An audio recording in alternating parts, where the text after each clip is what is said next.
Recording started. All right, welcome back from break, everybody. I hope everybody had a good break. Today we're going to dive in and we're going to look at an app for students with autism.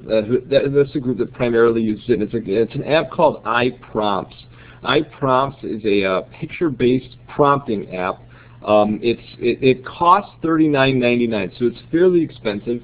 But from everything that I've heard from people who deal with this population quite a bit and are making picture schedules and choice cards, and the fact that you don't have to make something on the computer, print it out, laminate it, and carry around giant books of things makes it well worth the $40 that it's going to cost you to buy as an app. It exists for the iPhone and for the iPad. The version I'm going to be running here today is actually the iPhone version magnified on the iPad. They're exactly the same thing though, so you shouldn't miss out on anything there.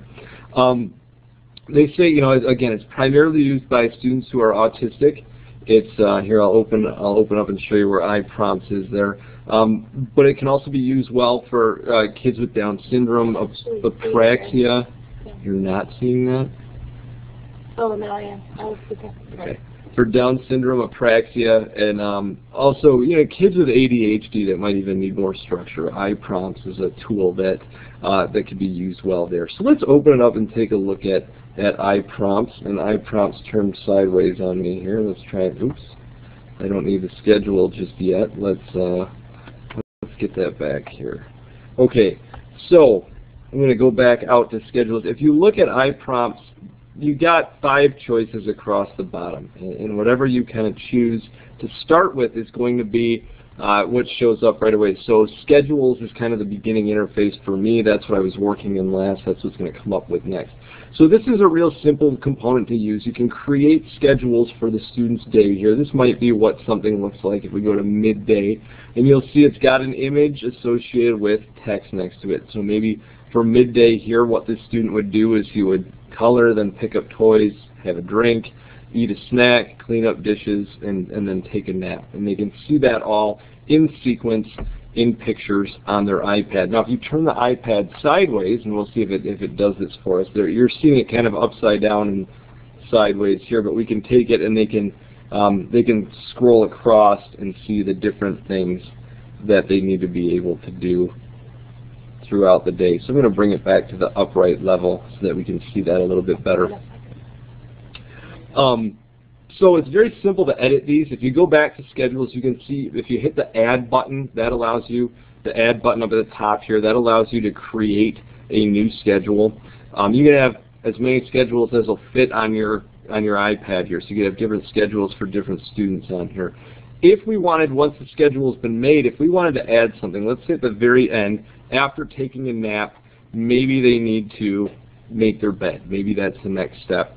We can hit edit here, and within edit we can remove something, or if you look down at the bottom, we can do 2 things. We can add a picture from the library or from the web, and we could add a picture using our camera.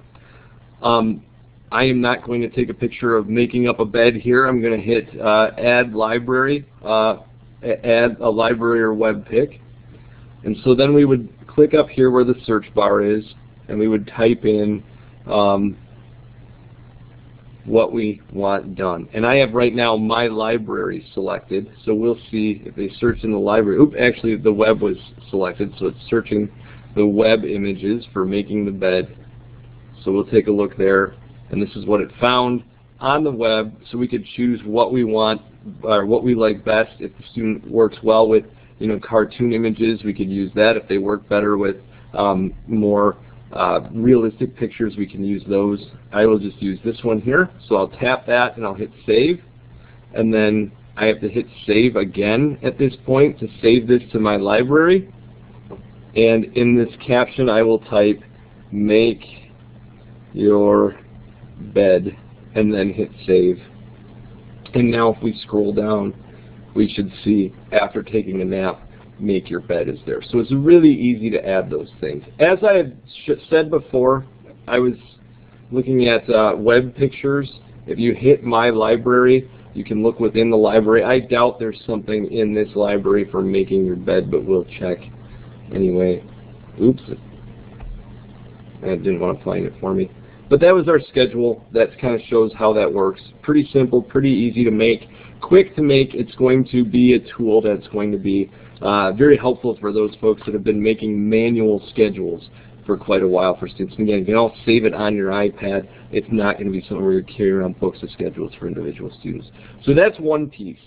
The next piece, if we look down across the bottom row here, is the countdown timer. We tap the countdown timer.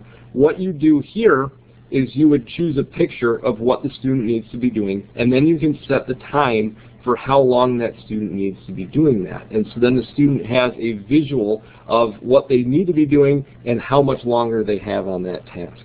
So maybe if we had eating lunch as an option, and to change what you have in your picture, you just tap on the picture and you would search for it. I'm going to leave eating lunch up here.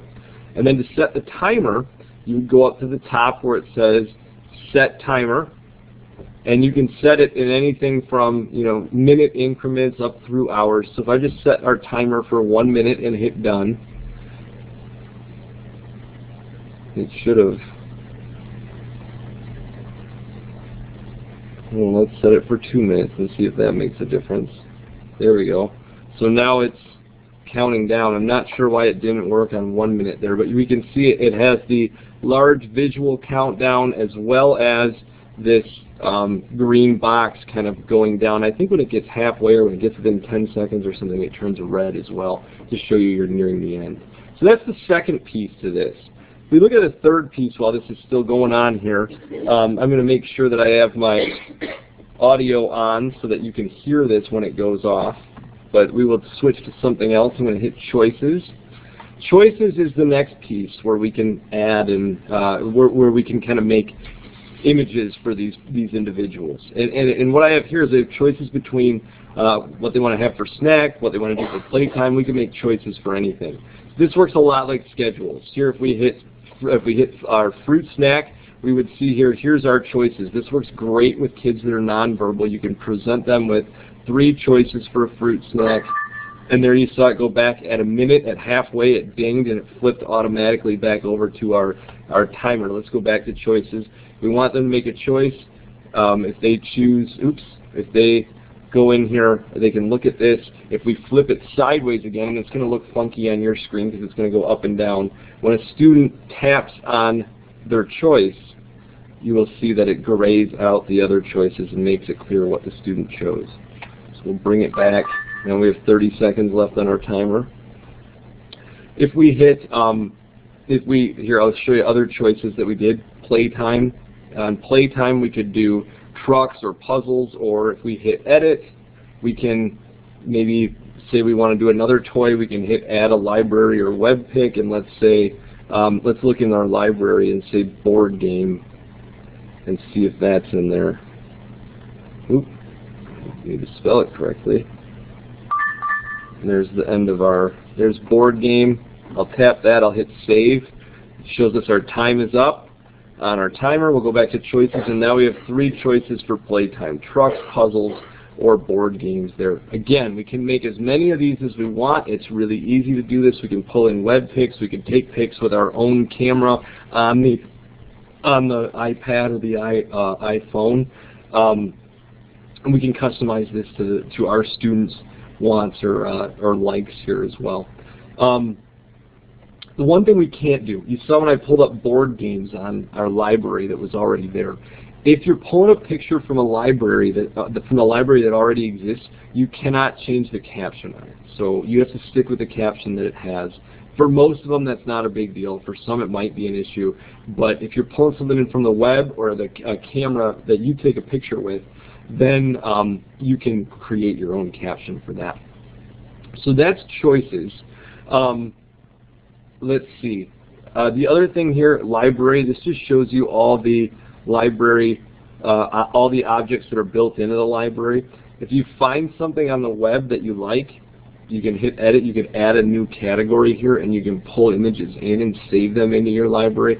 So then you'll have a mix of the images that they have for you, as well as ones that you've saved that you really like that you'd want to use in the future. So you can add to that library as well.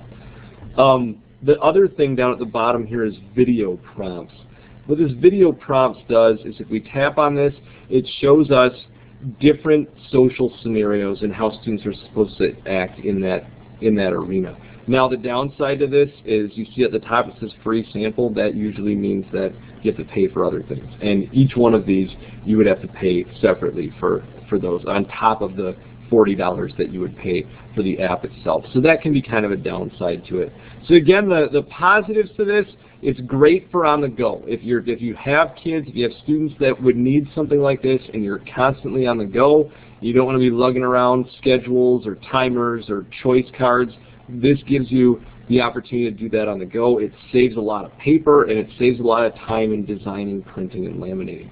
Overall, this is a pretty good app. It's pretty robust. And again, it costs $40 for your iPhone or your iPad. That's all I have for you today. Does anybody have any questions?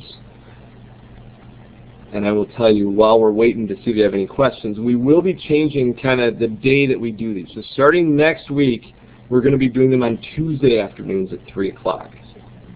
So we'll be doing them Tuesday afternoons at 3 o'clock. Don't forget that. They'll still be archived on our website, and we'll continue looking at apps. There should be a schedule on our website now of apps that we're doing every day or every week for the rest of the school year, as well as a series of webinars that we're going to be doing on bigger issues in assistive technology. We're also going to start in January. In a couple weeks, we'll start what we're going to call AT Town Hall meetings, where we will just come online and let you ask questions that you might have about different types of AT, and it could be whatever you have questions on. So keep an eye out for those as well, and we'll see you next week.